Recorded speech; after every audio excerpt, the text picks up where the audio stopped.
All right, so get this. We're diving into some pretty weird waters today. Trump, the U.S.-Canada border, and annexation. Annexation. Yeah, you heard that right. Mm-hmm. It sounds like something out of, like a bad alternate history novel or something. But it's actually what we're talking about today. It's happening, and it's got everyone buzzing. We're going to unpack this whole bizarre situation, and we've got some pretty heated discussions from a popular Canadian Reddit forum that you shared with me. People are reacting with, everything, outrage, anxiety, and even, believe it or not, some pretty dark humor. Yeah, I mean, it's definitely not your everyday news story. No, not at all. Yeah.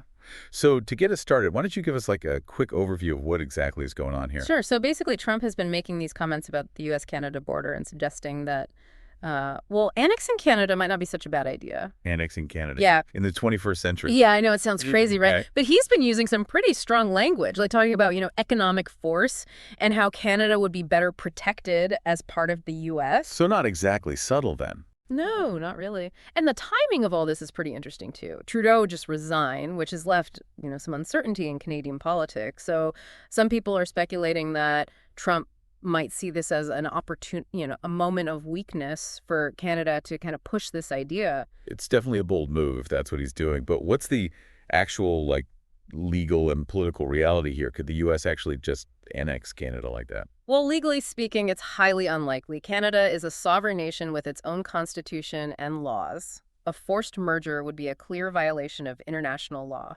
And I imagine the Canadian people wouldn't exactly be thrilled about the idea either. No, definitely not. There's a strong sense of national identity in Canada, and the idea of being absorbed into the U.S. is pretty unpopular, to say the least. Yeah, I mean, looking at this Reddit forum, it's clear that Canadians are not taking this lightly.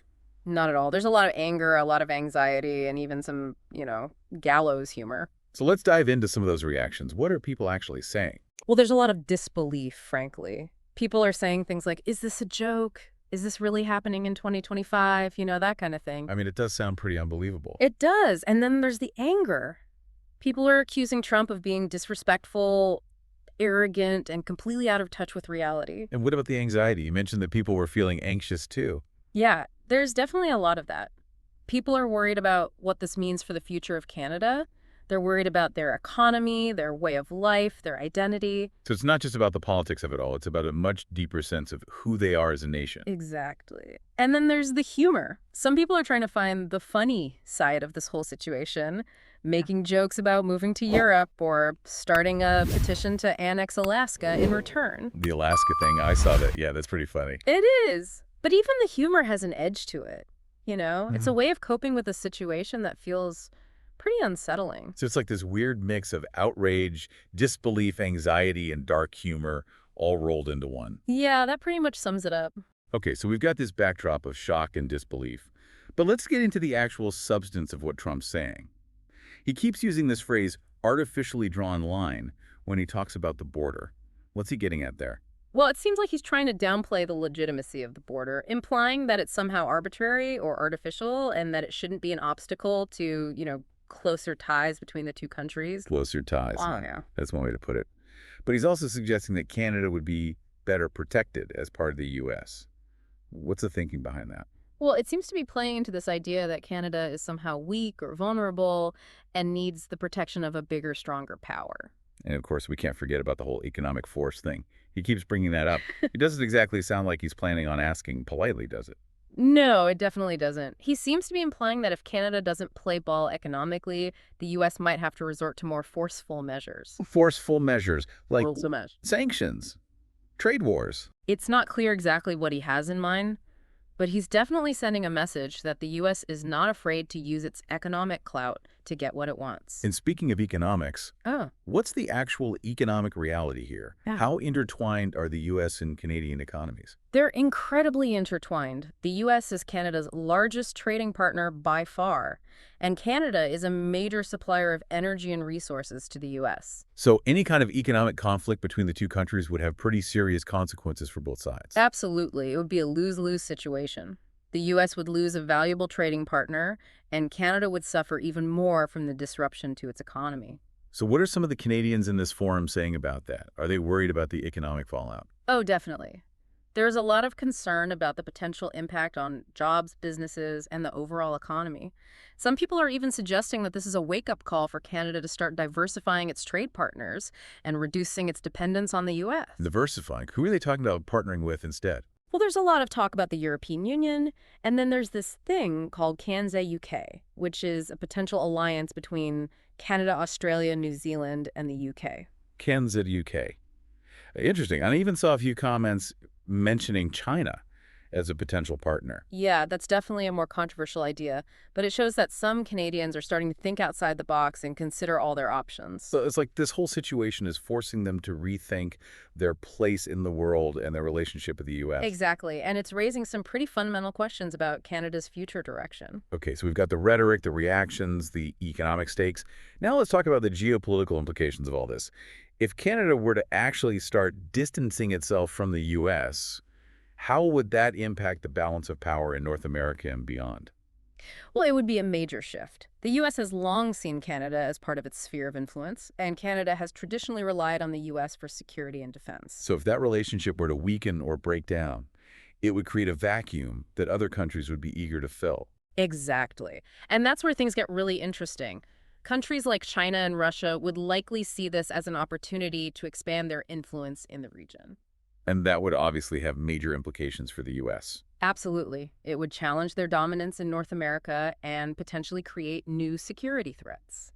So it's like this whole thing is a giant game of chess with incredibly high stakes. Yeah, that's a good way to put it. And it's a game that's just getting started. Okay, so we've covered a lot of ground here, but there's still so much more to unpack.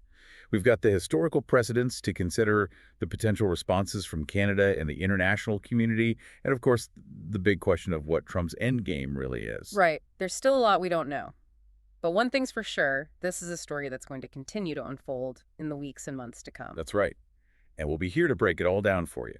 So join us again in part 2 as we continue our deep dive into this whole Trump-Canada saga. We'll delve deeper into the history, the analysis, and the potential consequences of this whole situation. And we'll try to make sense of what it all means for the future of North America and the world. So stay tuned. Welcome back to our deep dive into Trump's annexation comments. You know, it's funny, the more we dig into this, the more it feels like we're peeling back these layers of, complexity. Like there's just so much more to this than we initially thought. Absolutely. It's not just about like these outrageous sound bites or, political maneuvering. There's some serious geopolitical and economic stuff going on here. And to understand that, we got to look beyond just the initial shock value and analyze the potential motivations, the strategies at play. Okay, so let's try this. Let's play devil's advocate for a second. Let's say, hypothetically speaking, Trump is serious about this whole annexation thing. What would that even look like in practice? Like, Right. Could the U.S. actually just absorb Canada? Well, to be blunt, it's highly improbable. The legal and political hurdles would be immense. First off, you've got the issue of Canadian sovereignty. Canada's an independent nation. They've got their own constitution, laws, institutions. A forced merger would be a blatant violation of international law, and it would probably trigger a strong response from the international community. Right, it's not like Canada's just some empty territory waiting to be claimed. We're talking about, a nation of almost 40 million people. They've got their own distinct culture and identity. Exactly. And based on that Reddit forum you shared, it seems like Canadians are very aware and protective of that identity. The idea of being absorbed into the U.S. is deeply unpopular. Any attempt at forced annexation would probably be met with fierce resistance, potentially even leading to a really protracted and destabilizing conflict. So forced annexation is probably off the table. Mhm. But what about a more consensual approach? Could Canada ever willingly choose to become part of the U.S.? Again, highly unlikely. There were a few historical moments where a U.S.-Canada merger was suggested, but it never really gained traction. And in the current political climate with, Trump at the helm, it's even less palatable to most Canadians, especially given some of the sentiments we're seeing in that Reddit forum. Yeah, you're right. The comments on Reddit definitely suggest that Canadians see the U.S. political landscape as, well, let's just say they're not exactly lining up to join the party right now. That's putting it mildly. The political polarization in the U.S., the erosion of democratic norms, the rise of populism and nationalism, these are all trends that make the prospect of joining the U.S. deeply unattractive to Canadians. They seem quite attached to their own system of government and their social safety nets, which I might add are often contrasted with those of the U.S. in these online discussions. So if Forced annexation is improbable and willing integration is unlikely. What's the point of Trump even bringing this up? Is this all just bluster and bravado? Well, one theory is that this is a classic Trumpian negotiating tactic. Make an outrageous demand to gain leverage in other areas.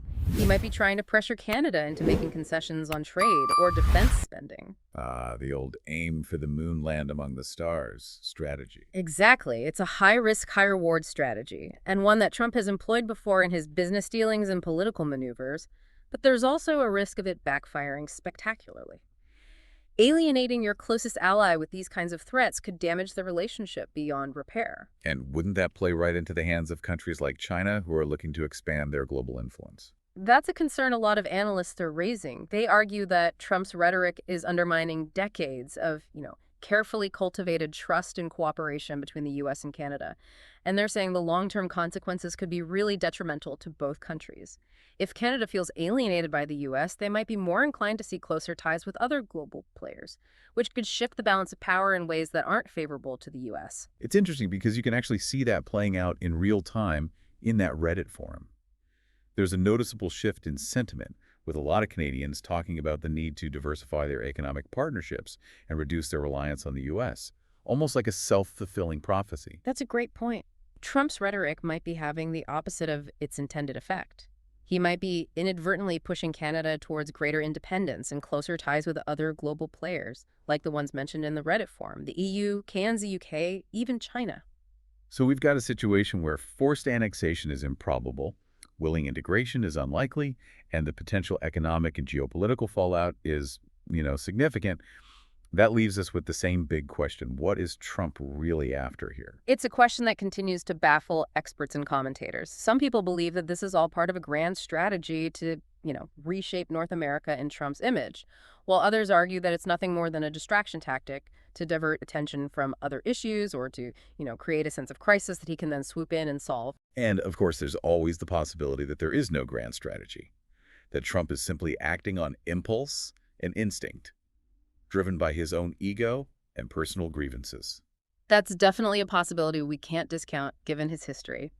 Regardless of the motivation, the fact remains that Trump's rhetoric has created a significant amount of uncertainty and anxiety, both in Canada and within the U.S. itself, and the long-term consequences of this episode remain to be seen.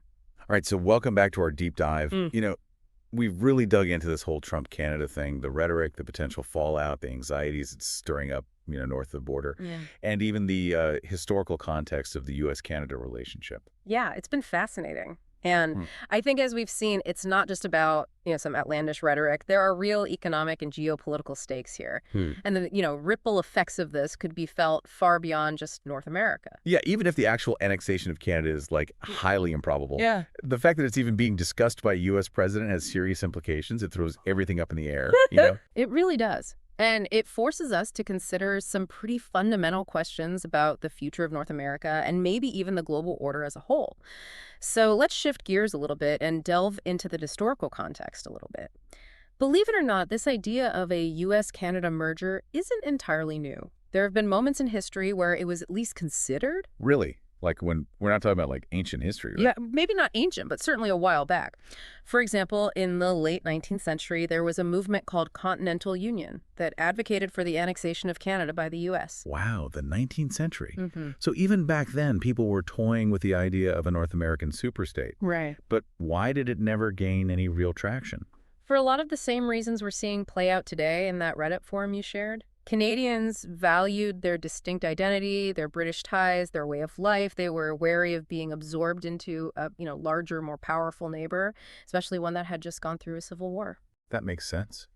I mean, even today, with all the talk of globalization and interconnectedness, national identity still matters a lot to people. And the idea of losing that, of being subsumed by another culture is understandably unsettling. Absolutely. And it speaks to this idea that national identity isn't just about, politics or economics. It's also deeply tied to culture history, a sense of belonging.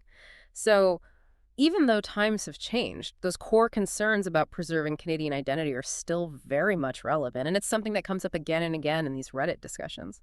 Okay, so if this idea of a U.S.-Canada merger has been floating around for over a century, why is it resurfacing now? Has something fundamentally changed? Well, the world is a very different place than it was in the 19th century, but there are some interesting parallels. Back then, the U.S. was emerging as a global power, and there was this sense of manifest destiny. This belief that the U.S. was destined to expand its territory and influence.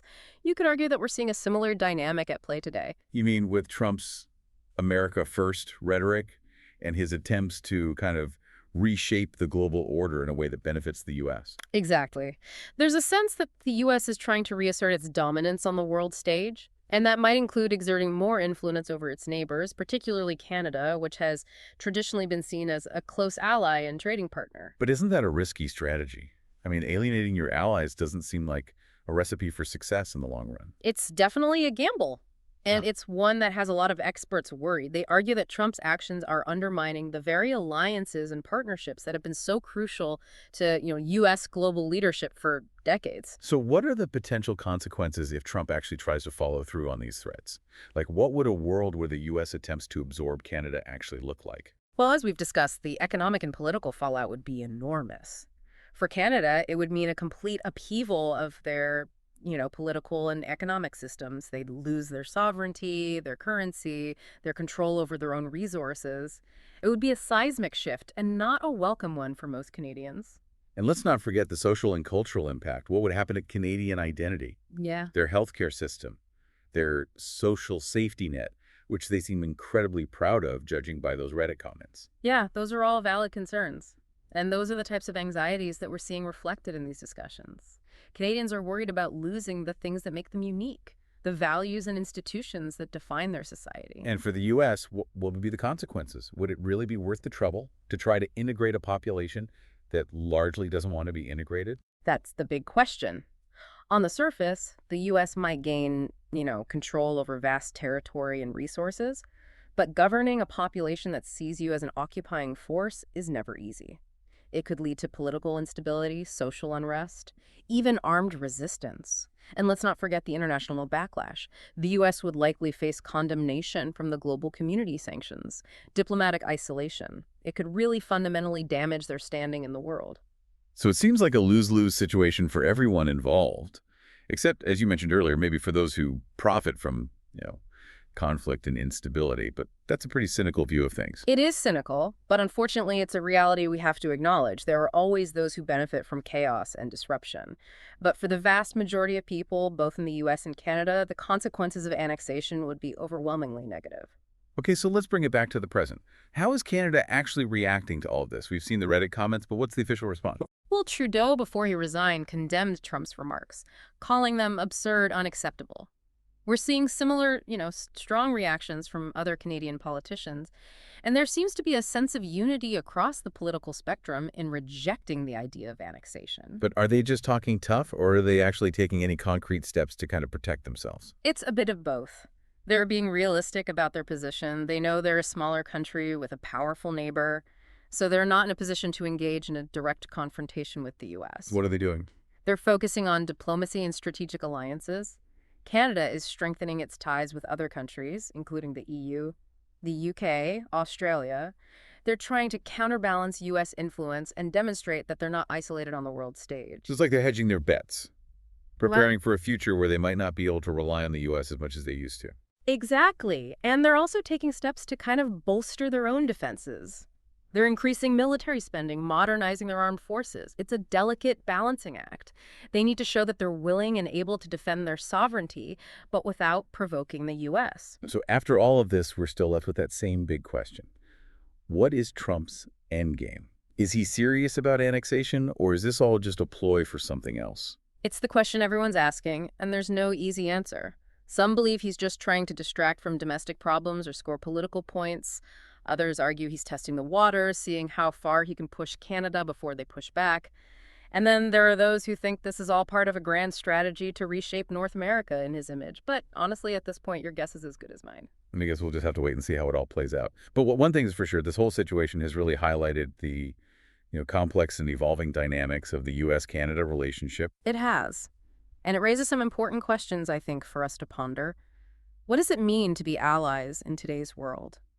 How do we balance national interests with the need for international cooperation? And what happens when those interests collide? Those are some big questions. And I don't think there are any easy answers, but they're definitely worth thinking about. So to our listeners, you continue to follow this story, keep those questions in mind.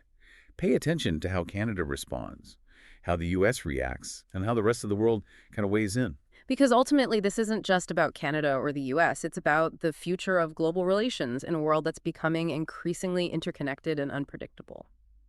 Well, that brings us to the end of our deep dive. Thanks for joining us as we explore this truly strange and unsettling turn of events. We hope this has given you some food for thought and maybe even inspired you to do some further digging of your own. Remember, the world is constantly changing, and it's up to all of us to stay informed, engaged, and critical of the information we're consuming. Until next time, stay curious.